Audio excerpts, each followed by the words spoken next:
Hello, everyone, and welcome to episode 27 of the Hunger for the Hustle podcast. My guest today, Sid Owsley, is a traveler, entrepreneur, online marketer, and former US Marine and Deputy Sheriff. Sid, how are you today? I'm doing great, Jake. How are you, man? I'm great too. Greatness is flowing and growing through both of us. Tell me, Sid, what time is it there where you are? It is 10 after 12, midnight. 10 after 12 midnight. Thank you, sir, for joining me at this late hour. I know you're a man with the hunger for the hustle deep within him, and a late hour of the night won't stop that hustle. Am I right? That's right. That's right. Got to keep it moving, man. Yeah, that's it. Got to keep it moving and grooving. Now, your mission is to help others achieve their goals through your motivational speaking, through your digital marketing, through your upcoming books, which I'm really excited to talk about, and your inspirational stories, which is coming up on your podcast, which I'm excited to learn more about.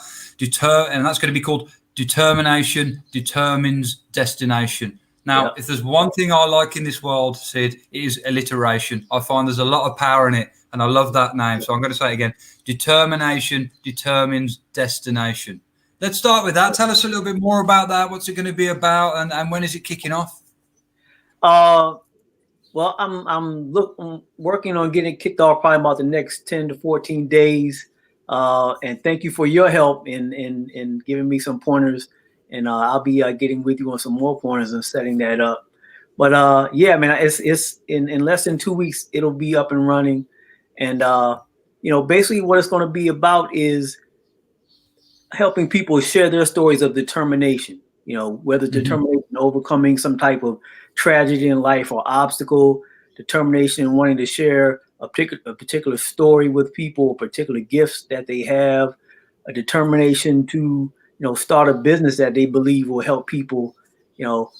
Just determination can cover a lot in life, and people need to know that, determination is a part of what they need in order to succeed, and so a lot of times we rely on motivation, which tends to wear off pretty fast. And it's that determination that you have that carries you through to succeeding in your goal. So that's absolutely. I like the sound of it. I can't wait to see it unfold, and I can't wait to see you having them good conversations. I think you're right there. Motivation and determination, they're two ingredients that you need to get things done. The motivation can get you started and carry you through. But in the times, particularly when you're starting a new business, a new project, it's a roller coaster, as you know, brother.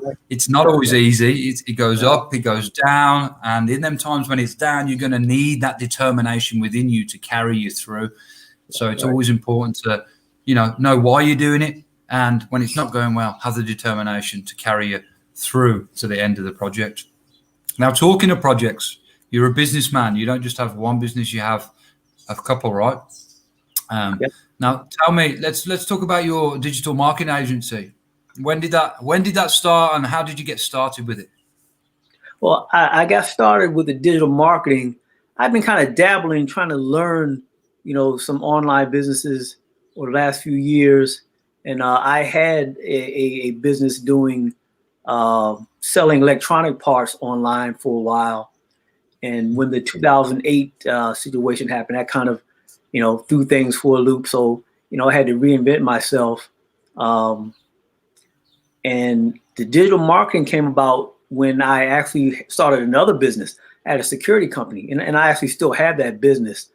And I had a website designed, and then there was a search engine optimization package, to help you, rank well in Google and get found when people are Googling for a particular business. And they didn't do a good job of the search engine optimization. I was like, I think 3 years I had the website. Maybe I got one or two calls just, from the website itself. Most of it was just my own, being out there networking. And so I said, I'm pretty sure other businesses are having this problem too, because I knew a lot of business owners who, even though they have a website, they didn't know how to market their website. They didn't have their website set up to, for traffic to be driven to it. And so, I got into search engine optimization and digital marketing to help businesses out, in that way, for helping get found, set up their website properly to in Google and other search engines. And so, that's been my mission because of my own, my own experience of not having it set up correctly. And so, that's what I've been working on, and I enjoy it. That's a good thing to enjoy it, right? And I'll tell you what, I was laughing along with you there when you said that, because I've been there. It's hard in this digital space. There's a lot of people doing the work. There's a lot of people claiming to get you the results without any evidence to sometimes back it up. I'm always a little bit wary when people go, hey, I know how to do the SEO. I know how to do the digital marketing. I know how to do the ads. And I'm like, okay, can you show me some results? And they're like, oh, hey, look, I'll just show you with your business. And I'm like, I'd rather see some numbers, some results first somewhere where you've done it. It's not an easy space to work in. There's a lot of people working in the space, and you really have to do your diligence, do your research to find the good quality people who know what they're doing, who have done it. And, your business, like a couple I've started, it came out of a need that you had yourself. I always often think there's maybe two. There's lots of reasons businesses start. There's always two core main businesses. It comes from a need that you have yourself, that you need to, you end up just educating yourself in and getting it done yourself, right? Or a need that you see for others and you service that need. So, your business there, you thought, I'm going to teach myself. I'm going to get this right myself. And then there you go. You know how to do it, replicate the formula, and you can do it for other people. So that's fantastic. Before we go any further, I mentioned that you were in the Marines there, and you were a sheriff. Sorry, not deputy sheriff. You were a sheriff. And I just want to go, before we go any further, I'd like to thank you for your service. I really appreciate that. Although I'm not an American, I appreciate your service, as I'm sure the people of your country do, because without your service, we wouldn't be able to live in the world we live today, which for many of us is free. And just want to say I appreciate that before we go any further. Thank you. Moving on. So, as you know, businesses are full of challenges, and that's where we learn, right? That's where you learn. There's no growth when everything's coasting along and the money's coming in, the bills are getting paid, and everything's just smooth and easy. It's great. We love it. It's fantastic. But you learn when the challenges come, when your back's up against the wall, when you're closed in, when you're boxed in. That's when you learn. So tell me, share with us some of your big challenges in business and what you learned from them.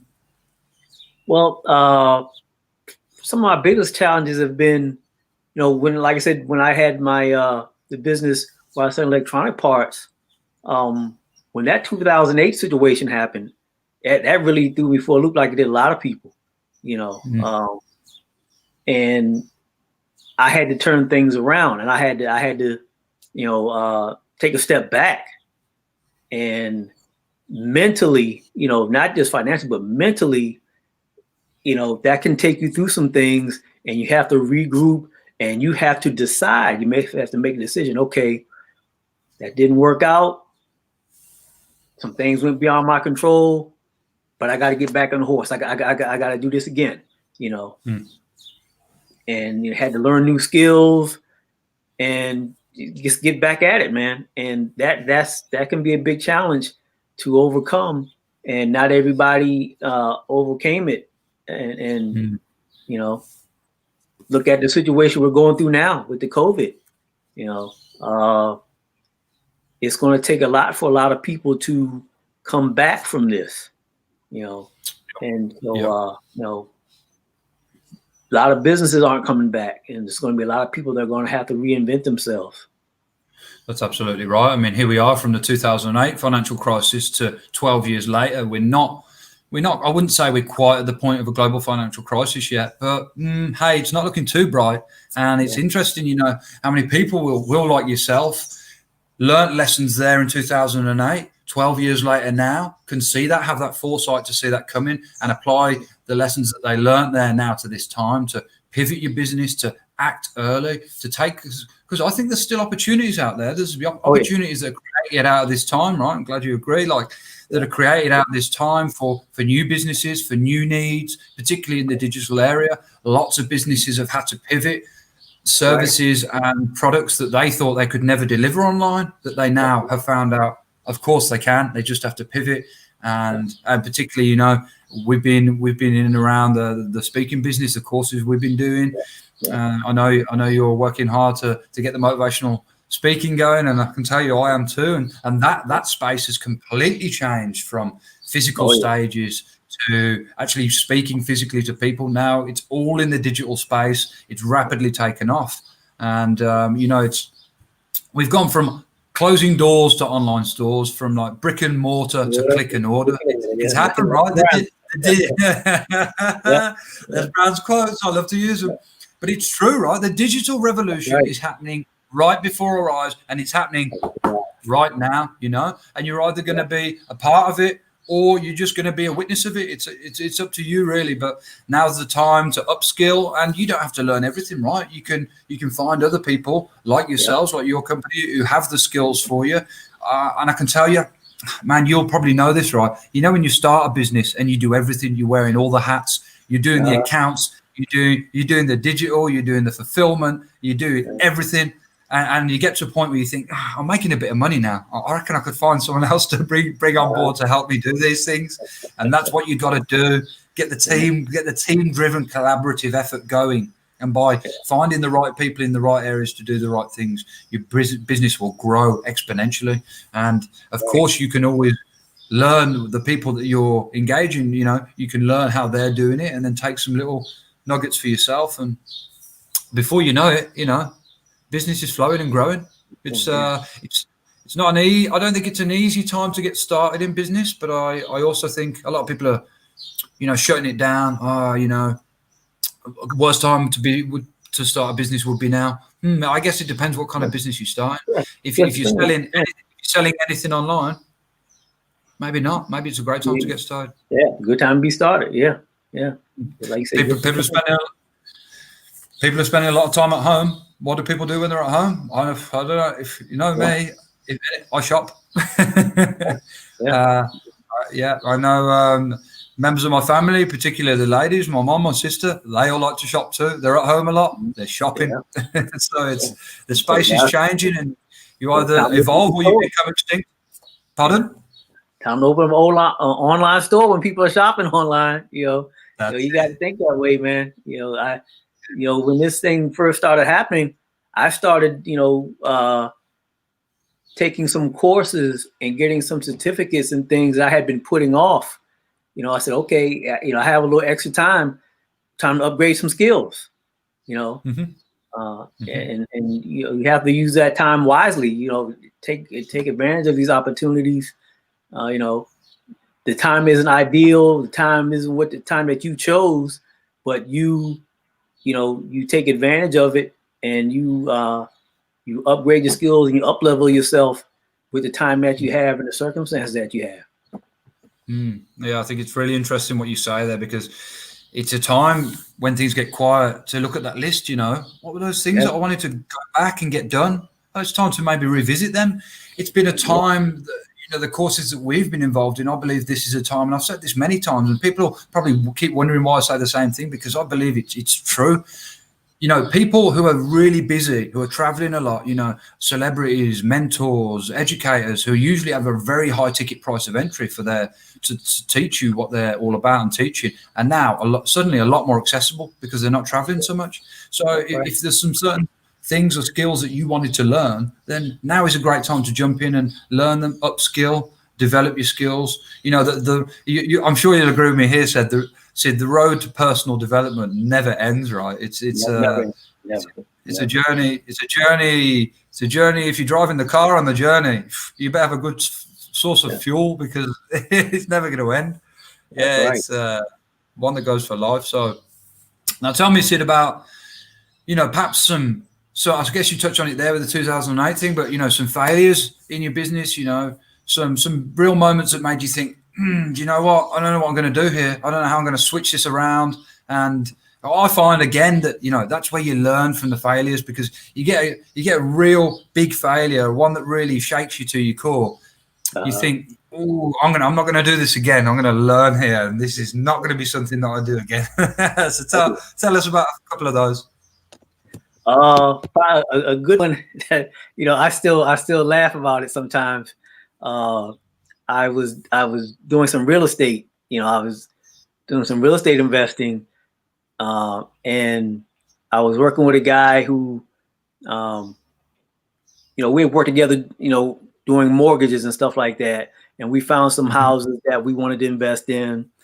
And one of the properties I let a lady come in under what's called a contract for deed, where you maybe the credit isn't quite straight at that moment, but you let them get into the property for a deposit, and you structure the deal in such a way that lets them in. Well, what we didn't know, and it was completely our fault because we were rushing trying to do other deals, so we didn't do our due diligence thoroughly enough about this particular the particular structure of this deal. We didn't know that you're supposed to notify the mortgage company like 90 days after you do this.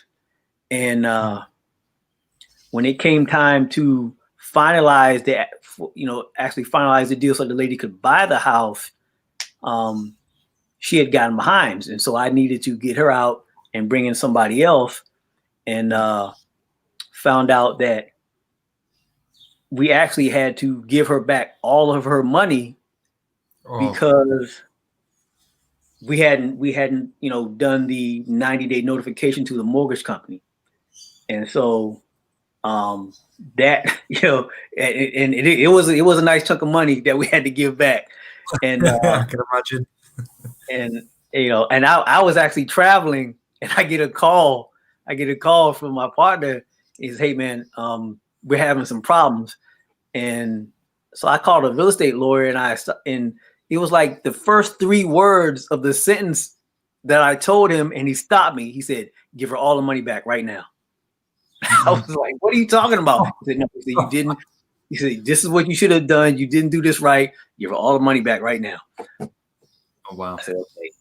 And that taught me to, when you're in a rush and you're trying to get things, no, you need to just stop, make sure you do things thoroughly and correctly, because even if you have to pay somebody, because you're either going to pay on the front end or the back end, and you're usually going to pay more on the back end.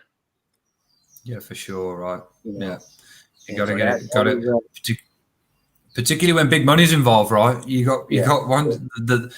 The bigger the money, the bigger the risks, the bigger the potential of the loss, right? So that's the time you got to dig in and do the diligence. Tell me, did you manage to keep the property? Did you manage to get someone else in there? Yeah, we got it worked out, and fortunately, but yeah, that was one of those lessons where you never forget that, because it applies to everything in business and in life. Is like, okay, whatever type of decision you make, usually if you're rushing and kind of in the back of your mind, when you're kind of not doing things as thoroughly as you should, but you feel, it'll be all right. That's when you usually need to stop, and take a breath, because there's been other times in when I was doing real estate in particular, some of the best deals that I actually did do, some of the most successful deals I did, were deals that I didn't do because I did the due diligence.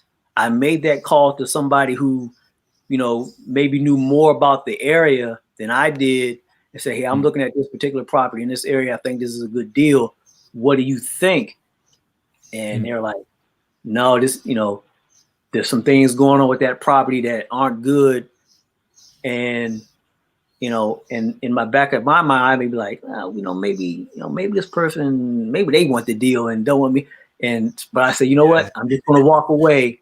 And 6 months later, I find out the person that bought the property, they bought it too high, or there was some damage that, they couldn't see, but something about that deal wasn't right. And by walking away, it actually turned out to be a good deal for me. So sometimes a good deal is a deal you walk away from. And I think a factor in that is about listening to that intuition, right? That small voice. Sometimes it's a big voice, actually. Sometimes it speaks to you loud, like a warning siren in your head. And it's about, particularly, I'm only 32 years old. I'm still a young man, really, I would say. But it's particularly in the past couple of years, I've started to go. Whereas when I was younger, I'd be like, nah, it's a load of rubbish. I'm just going to push through, push on. Yeah. And now I realise I'm like, I'm just going to take a step back, take a few breaths, think about this, listen to that voice, and go with it. Yeah, maybe consult some people who know more than me. I don't know everything. There's always someone who's more qualified, more experienced than you in anything you're doing. And to quote Les Brown again, I can't stop. You're never too old to learn, and you're never too young to teach. Right? That one stuck with me from the first time I heard it. Yeah, you can never, particularly if you're growing and into different areas and new things. Got to consult people. Got to figure out and listen to that intuition in your head. Now, you touched there on traveling. You're a traveler. I'd love to talk about that. I'm a traveler myself. I even, and I know this. You're looking to do this. I moved from England to Australia, emigrated to right to the other side of the world not long ago. I know you told me not long ago you're looking to move countries, and I'd love to hear about traveling. I mean, how many countries have you been to? Do you know? I've been to 8 countries so far, but I've been to a couple of countries a few times. So I probably could have gone around the world about 3 or 4 times already. But I've hit a couple of countries more than once. Probably my best trip overall was when I went to Africa about 10 years ago, when they had the first World Cup on the continent. They had it in South Africa. And I actually was in Africa for 6 months, traveled around to 6 countries, and saw a lot, met a lot of nice people, and basically hitchhiked, through most of Southern Africa. Didn't have a plan. It was me and a buddy, and I think we may have stayed in the hotel maybe 2 or 3 times out of the whole 6 months.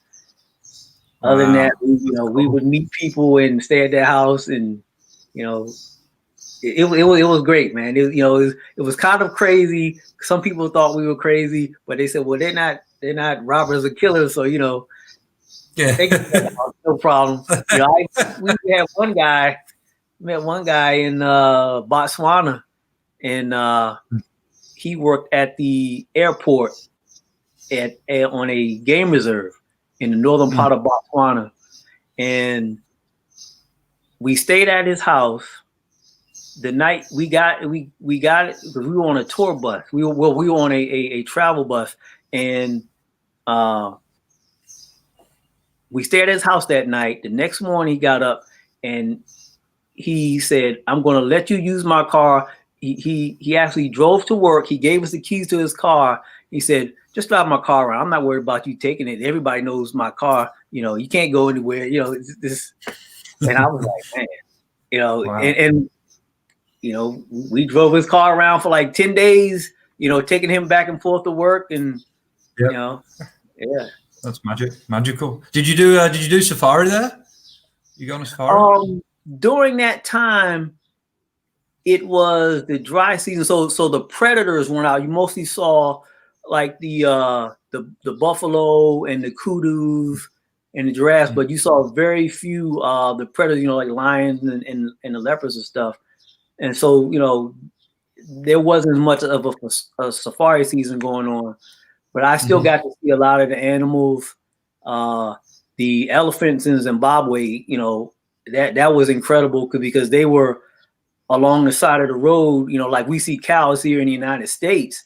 The elephants would be on the side of the road, and I had the guy, that same guy whose car we're using. We were coming back from Zimbabwe, and I had him stop. So I wanted to take some pictures of the elephants, and I had that camera that I had just bought, so I didn't know how to use it properly, and I was still trying to figure it out. And it was at night, so I was trying to get the camera set up. And the male elephant, he had 2 female elephants beside him, and the male elephant, you could see his ears starting to flap, and it was starting to become more and more. And the guy says, we gotta go right now. He's getting angry. He's about to charge the car. I said, hold on, I'm trying to take a picture. Get out of there. I mean, his ears like I said, oh, so we got up out of there, but I did get my picture.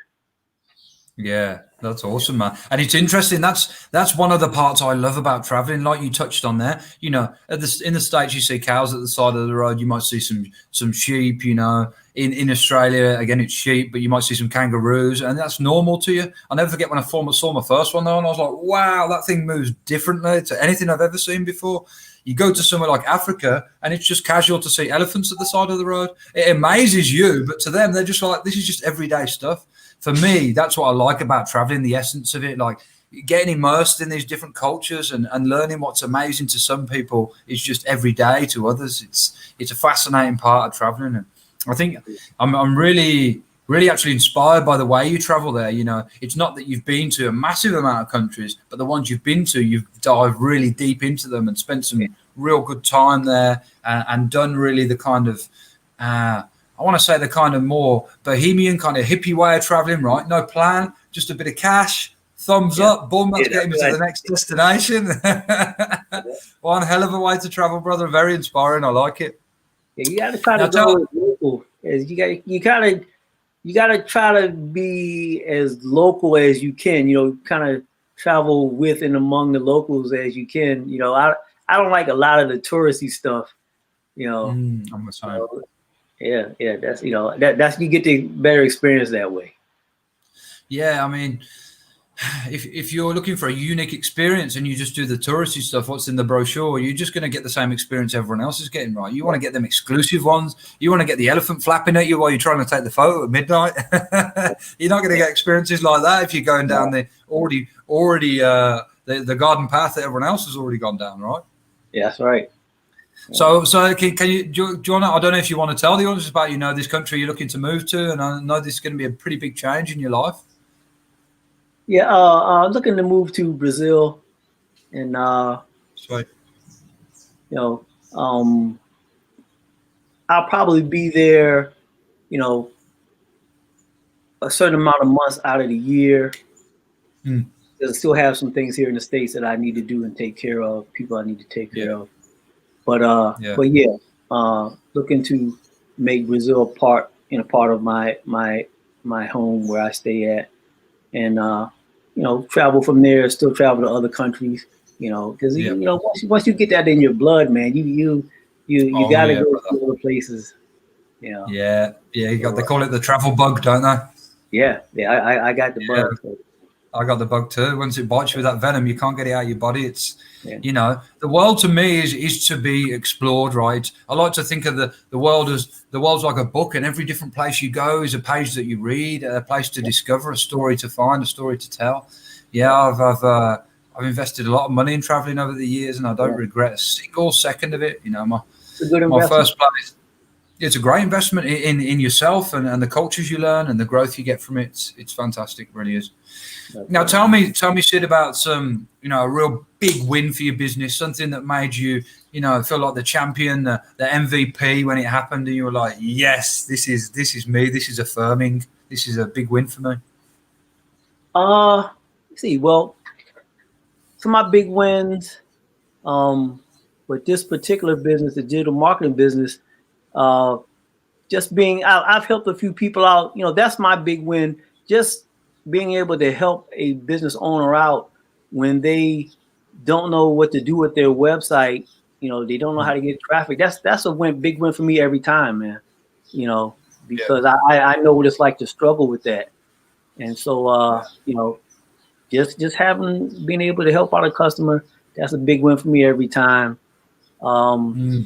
One of the other things was when again I was traveling, and I was as an entrepreneur, sometimes you're in between businesses. I know that one. And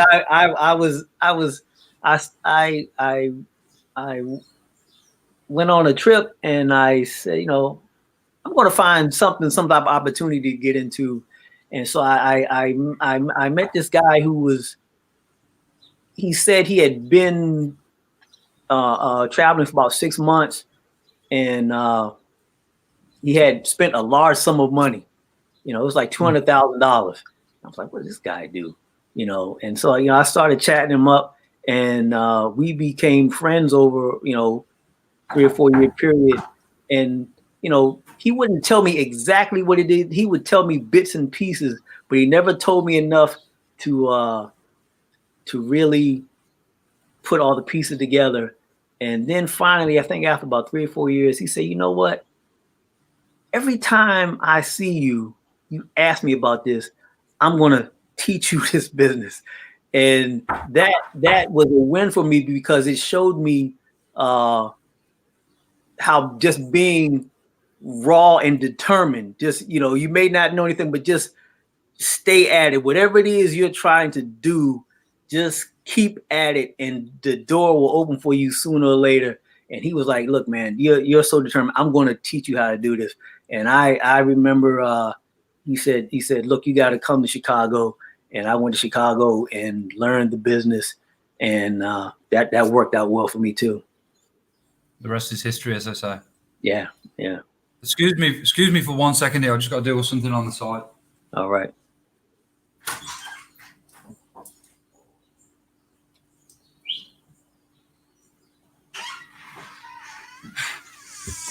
Sorry about that. All right, we're back. All right. Yeah, so it's sometimes you meet people along the travels, don't they? And every person you meet's got a story to tell. Yeah. Something to teach you. I always learn, whether that's sometimes it'd be a good thing, sometimes it'd be a bad thing, but they got something to teach you, that's for sure. Sometimes you learn, sometimes you learn. Yeah, that's a good one. Sometimes you learn, sometimes you earn. That's real.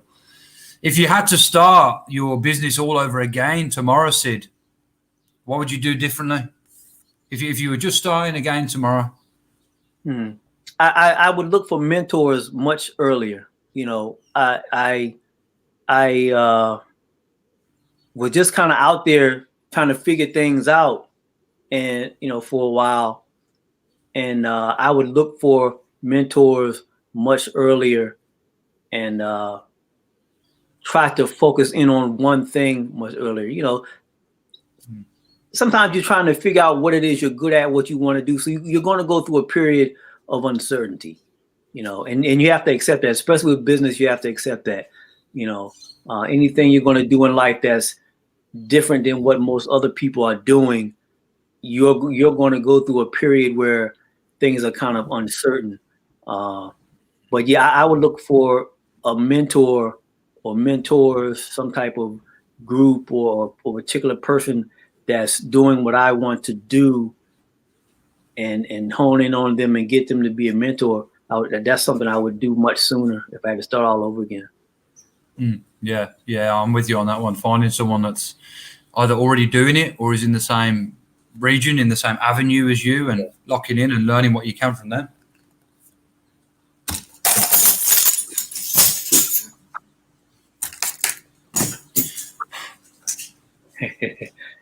Hey man, it's all part of it. It's all part of the success thing, man. It's going to be distractions.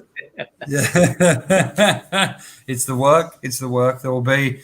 It's funny actually, because I said, you're in this track. I got the book right here. You're doing this stuff with me, right? Thinking into results right here. Yeah. We've been putting in the work on this for. I'm sure I have been putting the work in as it takes. So it's a lot of work, but it's worth it. And it's interesting because it ties in so well. I said in the group, I think you might have seen yesterday, it was like, when I'm trying to do this work, I always get distractions. Distractions coming at me. And I'm like, for me, my thing is, some people, it's God, it's Buddha, it's whatever you believe. For me, it's the universe. And to me, it's like the universe giving me a sign. It's like, hey, look, I know you're trying to put this work in, but I'm not going to make it easy for you because, I'm going to make that value hard for you to attain. And I'm like, I'm going to keep doing it. I'm going to keep putting in the work. Man. Yeah, man, that's it. Yeah, don't let the distractions distract you, I think is the takeaway there. You actually just have to accept that that's part of the process and just roll with it. It's going to happen, and just roll with it. Yeah. I had a gentleman called Eric Collier on our show. He's also a veteran actually, and he had a saying that you remember the saying? He's got a saying that I love. I took it from him, and he said it's one that his old baseball coach used to have, and it was when they were getting ready to get up on the stand, ready to to go for their bat, and he'd go, anyone that was nervous or anyone that was getting distracted or getting led down another path, he'd go, hey, take a step back, big man, take a big breath, then rock and fire. And I remember that one. It's a good one. Yeah, I've been using it wherever I can. That's it. Now tell me, Sid, about some of your goals and aspirations for your business in the future, and why not for yourself as well? Well, some of my goals are to expand my current business and get into some other things, like I said, doing the digital marketing, working on this, the motivational speaking, and expanding that into something, because that's something I really believe that people need at this time. And that ties in with just the whole business and success realm. You have to be able to communicate with people and give them some hope and inspiration. Working on a book for my own story, my own point of view of entrepreneurial success, and just what it takes to do whatever you want to do in life. So I'm working on that also.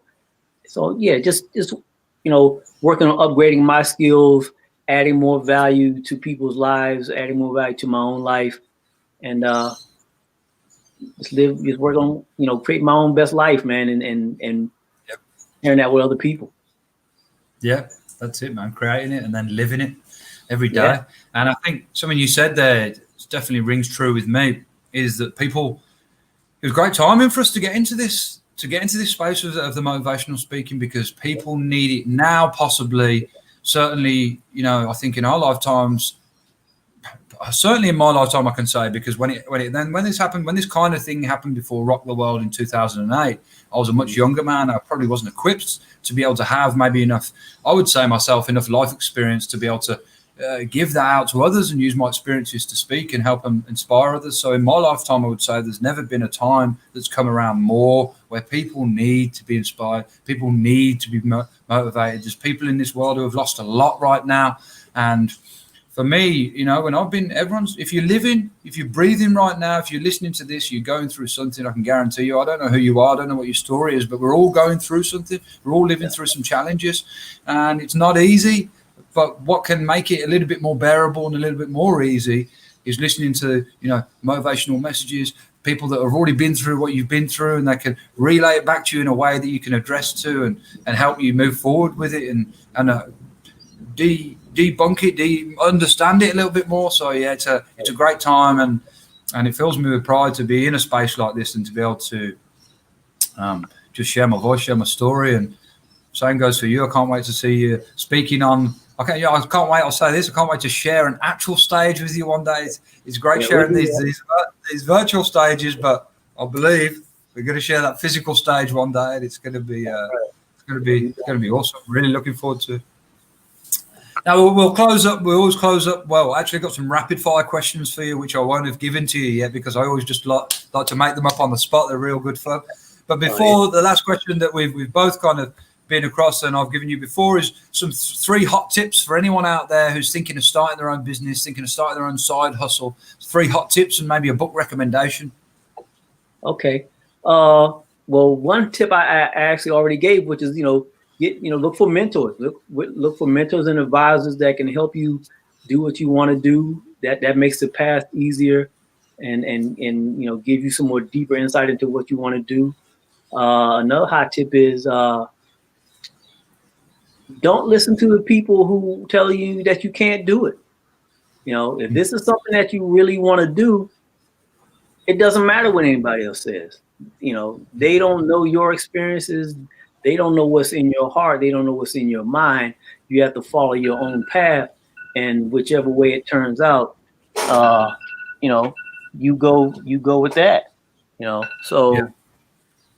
There's those distractions again, trying to get us.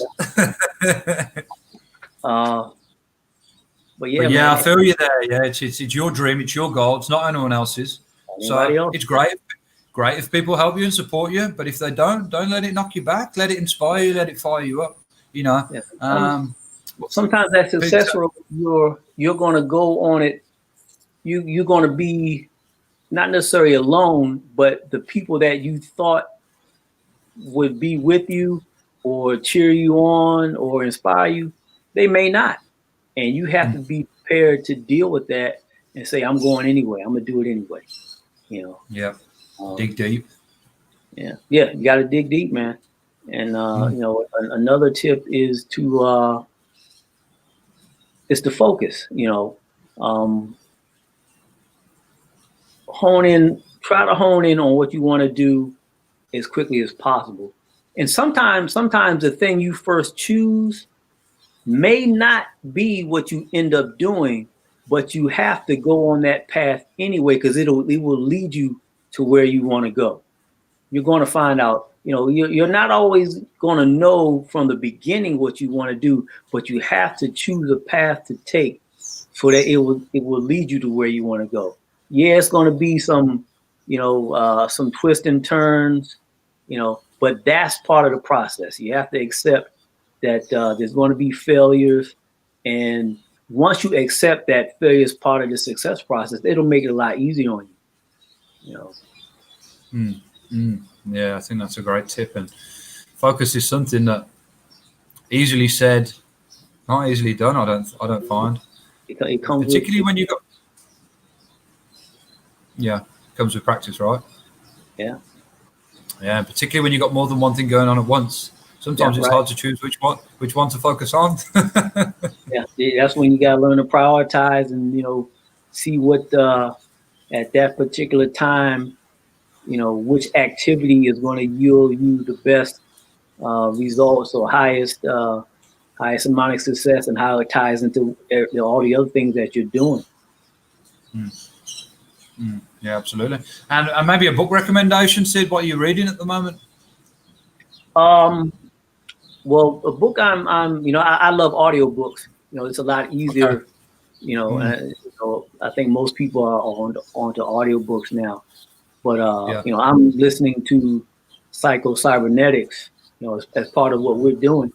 You know, just getting that whole self-image together, because if you allow the images that you that don't serve you to dominate your mind, you know, then you won't succeed. You have to be able to, you know, create a self-image of yourself, where you want to go, what you want to do to succeed. You know, so yeah, Cybernetics is good, but there's another book I actually have to read again, and I promised myself that I would make a habit of reading the book maybe once a year, and that's The Alchemist by Paulo Coelho. Yes, that is a fantastic book. Great book. Yeah. I've only read that book once, but they say every person who can read it, it depends on what your perception is of what the message is. And then I've heard other people that said to me, every time you read it, you'll get something, you might perceive the story to be different each time. It's like, I hear it's like one book with many endings. Is that the reason that you want to read it again once every year? Yeah. Because I think reading that book, you can get a different angle on the story every time you read it. But it's a great book because, you know, the main character goes on a journey and discovers themselves, and that's what this whole thing is about, man. You go on a journey, you choose a path, and you discover yourself, you discover your strengths, your weaknesses, and you know, that's what makes life worth living. And so that's why I recommend everybody read that book.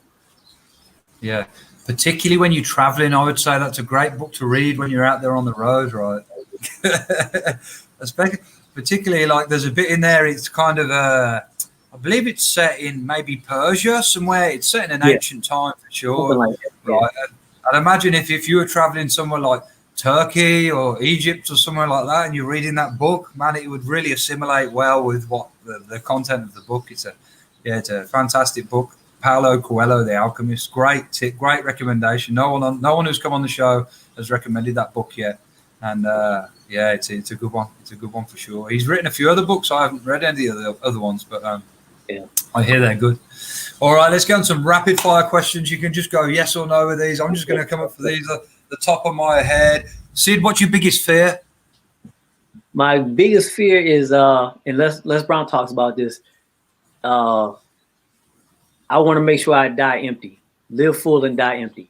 You know, I don't want to have any regrets. I don't want to say, well, I wish I had done that, or I wish I had tried that. You know, if I try something and I fail, then I just fail. You know, so my biggest fear is, you know, not doing all or as many of the things that I want to do in life, no matter the outcome. Yeah, it's a good one. It's a good one, and it's a resounding one for sure. It's one that motivates you, right? Yeah, for sure. Of all them places you travelled, Sid, and I know this is going to be a difficult question, but what's your number one? If you was going to book a flight tomorrow, where would you be going? Your favourite place? I'm going to Brazil, man. Yeah, I suppose that was a trick question, right?